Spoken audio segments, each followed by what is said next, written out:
Salut tout le monde, avec vous Tawfiq Belyachi, bienvenue dans cette nouvelle leçon. Aujourd'hui nous entamons une nouvelle série. Nous allons étudier le commentaire composé et après nous verrons la dissertation puis les mouvements littéraires. Et ce sera dans une nouvelle playlist que je vais appeler Analyse littéraire. Je porte votre attention sur le fait que cette leçon, contrairement à mes autres leçons, toute cette playlist sera disponible seulement avec une explication en français parce que j'avais l'habitude d'expliquer en français et en arabe. Mais c'est un niveau avancé, ce sont des élèves du bac de France ou bien des élèves poursuivant des études universitaires au Maroc ou bien dans d'autres pays. Bon, ce niveau avancé, bien sûr, si quelqu'un suit ces leçons 6, c'est qu'il communique facilement en français, qu'il comprend bien français, qu'il parle bien français. Alors, notre canevas de formation, la liste des cours que nous allons voir, le premier en est cette leçon-ci, présentation et conseils généraux. Si vous voulez, définition du commentaire composé. Ensuite, nous allons voir l'analyse de la consigne,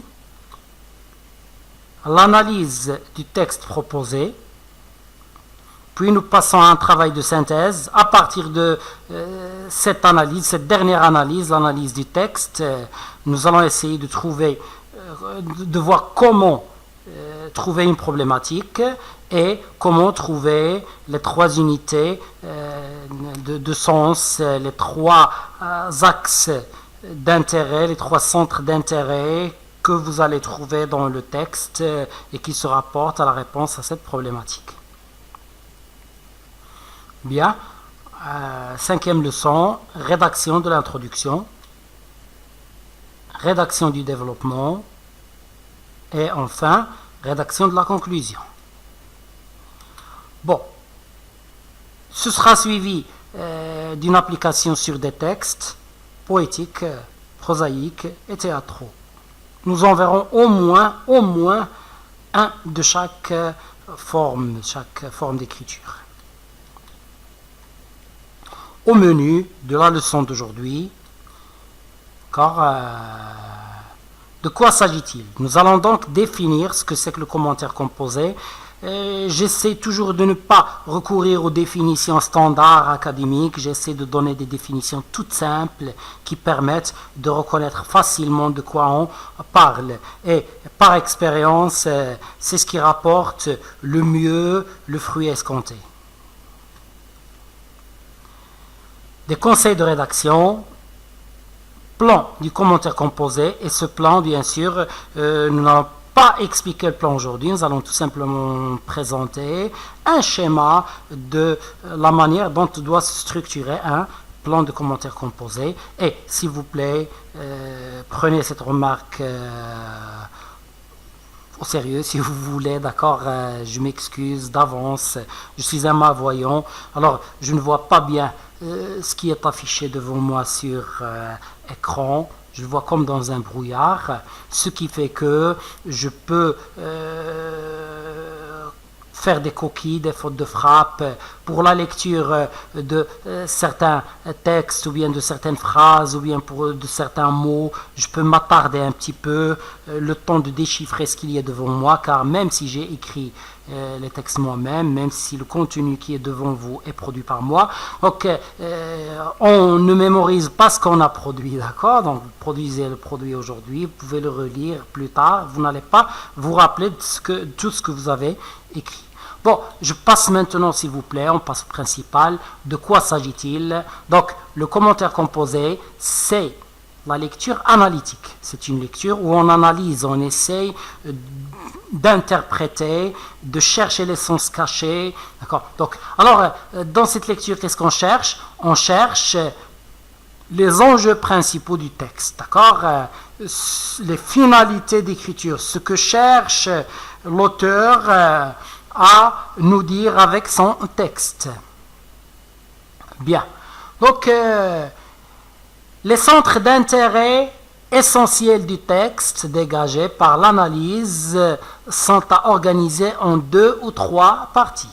Alors, vous avez généralement un enjeu principal qui constitue le thème de votre essai, l'essai que vous allez écrire, et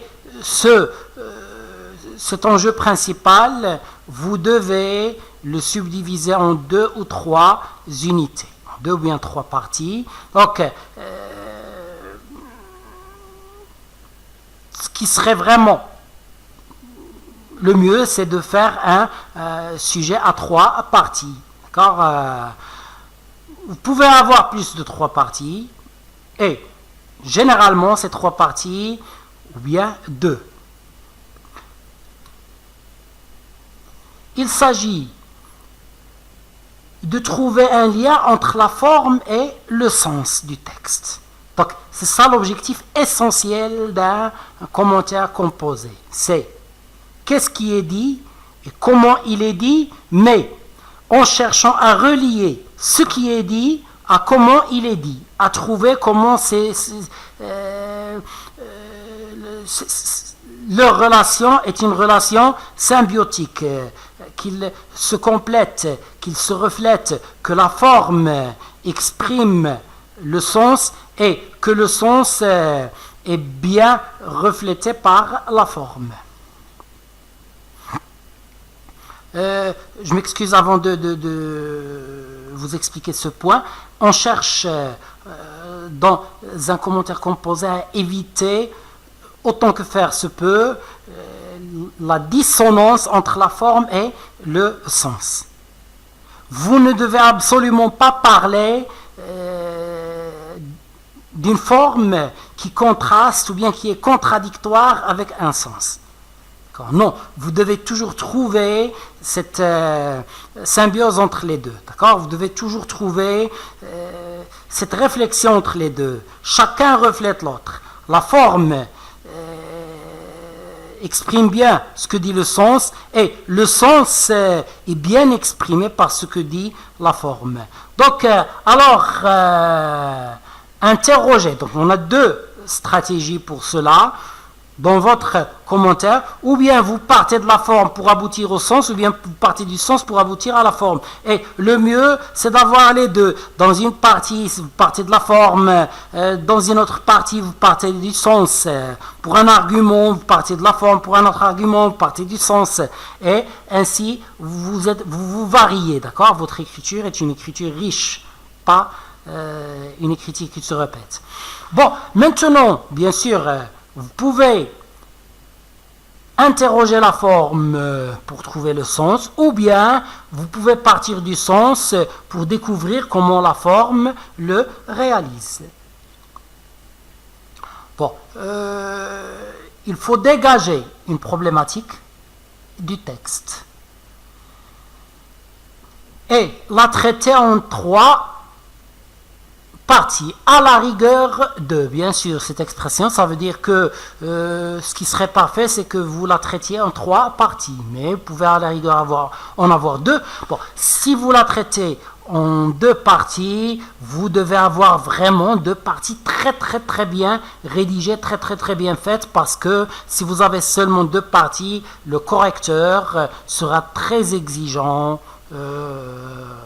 côté style, côté pertinence des idées. Donc, notons que les problématiques d'un texte sont parfois multiples. Donc, vous pouvez étudier un texte et vous pouvez dégager plusieurs problématiques.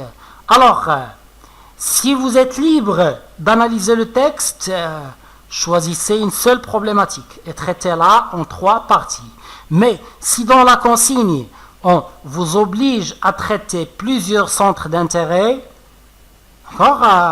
Donc, dans ce cas-là, vous n'êtes pas libre, vous devez traiter le tout, mais vous devez absolument trouver un lien qui relie tous ces centres d'intérêt. D'accord? Vous ne pouvez pas les trouver de façon dissociée, non, vous devez les associer, vous devez les rattacher l'un à l'autre, chaque centre à l'autre. Bien, alors, si vous avez la problématique dans la consigne, dans la question qui vous est posée le jour de l'examen, vous êtes fixé. Là, la problématique, elle est claire. Ce qu'on vous demande de faire est bien clair. Bon. Sinon, si vous n'avez pas la problématique, vous la dégagez, cette problématique qui vous paraît la plus pertinente, la plus importante. D'accord ? Si vous pensez que l'enjeu de ce texte est cet enjeu-là, cet enjeu-là, cet enjeu-là, cet enjeu-là, vous en avez 4. Alors, vous essayez de voir quel est l'enjeu principal et vous essayez d'en faire votre problématique. Bien.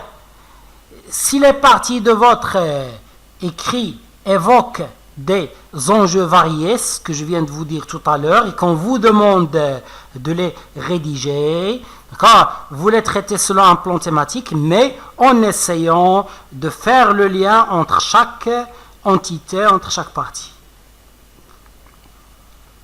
Bien, conseil de rédaction, donc ce sont des choses à éviter. Il est sûr que lors de cette formation, je vais en parler plusieurs fois. Il est essentiel de rédiger selon un plan. D'accord, donc, hors de question de venir et de commencer à rédiger comme ça, au fil de la plume, sans avoir au préalable instauré un plan. Le plan est essentiel. Après avoir dressé un plan, vous pouvez, sauf pour l'introduction, vous pouvez écrire au fil de la plume. Si vous pensez que le temps ne sera pas suffisant, si vous faites un brouillon et tout. Mais, avant de commencer à faire cette rédaction, vous devez avoir un plan bien clair, bien précis, bien cohérent dans votre tête. Et ne pas déroger de ce plan. Les 5 éléments de l'introduction. Bien sûr, les 5 éléments, ça suppose que dans l'introduction, généralement, on a 5 éléments. Donc, les 5 éléments de l'introduction doivent se compléter avec cohésion. Oui, cohérence et cohésion, les professeurs savent que la cohérence, c'est lorsqu'on parle de l'ordre d'un texte, et la cohésion lorsqu'on parle de l'ordre d'un paragraphe ou bien d'une partie minime d'un texte. Donc, une introduction doit être vraiment rédigée en ayant ce souci de cohésion. Premier point doit aboutir au deuxième, qui aboutira au troisième, et ainsi de suite. Bien. Chaque partie du développement doit déboucher logiquement et naturellement, d'accord ? Donc, le correcteur, la personne qui vous lit, doit sentir que cette deuxième partie s'impose, d'accord ? Donc, la façon dont vous avez présenté la première partie, eh bien, la deuxième partie, elle vient tout naturellement à sa suite. Et bien sûr, logiquement, puisqu'on a un texte argumentatif, tout ce qu'on dit doit être logique, doit être raisonnable, doit obéir au bon sens. Chaque sous-partie d'une partie doit déboucher logiquement et naturellement sur l'autre. Bien sûr, moi, je fais des copier-coller lorsque j'ai la même structure. Donc, c'est la même phrase, mais j'ai changé partie par sous-partie. Donc, alors, les sous-parties doivent se suivre logiquement et les parties aussi doivent se suivre logiquement, et plus tard on va parler de transition entre les deux. D'accord ? Des phrases pour pouvoir passer de façon naturelle d'une sous-partie à une autre ou bien d'une partie à une autre. Bien. La problématique et le plan annoncé dans l'introduction. Parmi les 5 éléments, comme on va voir plus tard, de l'introduction, il y a la problématique et il y a l'annonce de plan. Eh bien, cette problématique et ce plan annoncé, ils doivent être respectés au pied de la lettre dans votre développement. D'accord ? Ne vous en écartez pas. Je vous donne un petit exemple comme ça. Si vous avez une introduction qui annonce une problématique et un plan, et que le développement ne les traite pas, il parle d'autre chose, c'est exactement comme si vous avez un corps d'humain avec une tête de singe ou bien d'éléphant. D'accord ? Donc, les deux ne sont pas compatibles. plan du commentaire composé. D'accord? C'est notre dernier point aujourd'hui. Et notre leçon aujourd'hui, c'est une leçon d'introduction à notre formation. Bien. Alors, l'introduction, comme je vous ai dit tout à l'heure, avec 5 points essentiels. Parfois, les analystes les réduisent à 3 points ou bien, mais ces 3 points, normalement, ils comportent les 5 points. Donc, développement. Bien sûr, le développement, ce sera 3 grandes parties, et chaque partie avec 2 sous-parties. Vous pouvez même avoir 3 sous-parties ou bien 4 sous-parties. Et une conclusion. Bien. Alors, comme je vous ai annoncé, on aura une leçon sur l'analyse de la consigne. Je crois qu'on ne va pas s'attarder parce que les consignes d'un commentaire, d'une dissertation, sont très claires, très directes, généralement. Ce qui fait qu'on n'aura pas beaucoup de choses à dire. Et on aura une leçon sur l'analyse du texte. D'accord? Donc, c'est une étape très importante de votre dissertation, de votre commentaire. Si vous faites le commentaire en 3 heures, eh bien, normalement, la partie étude du texte, analyse du texte, doit occuper la moitié de ce temps. Vous aurez 1 heure et demie pour l'analyse du texte. Si vous avez 4 heures, vous aurez 2 heures pour l'analyse du texte. Bien. Ensuite, nous passerons, bien sûr, à la façon, la synthèse, à la façon de déterminer une problématique et de déterminer les 3, le contenu des 3 parties. Bien. Et bien sûr, lorsque vous avez les 3 parties, vous déterminez aussi le contenu des sous-parties. Et après, on va commencer à travailler sur la façon de rédiger l'introduction, ensuite le développement, ensuite la conclusion, ensuite des exemples. Notons que pour cette formation, je vais choisir un poème de Baudelaire, d'accord, et on va faire l'étude de ce poème ensemble. D'accord?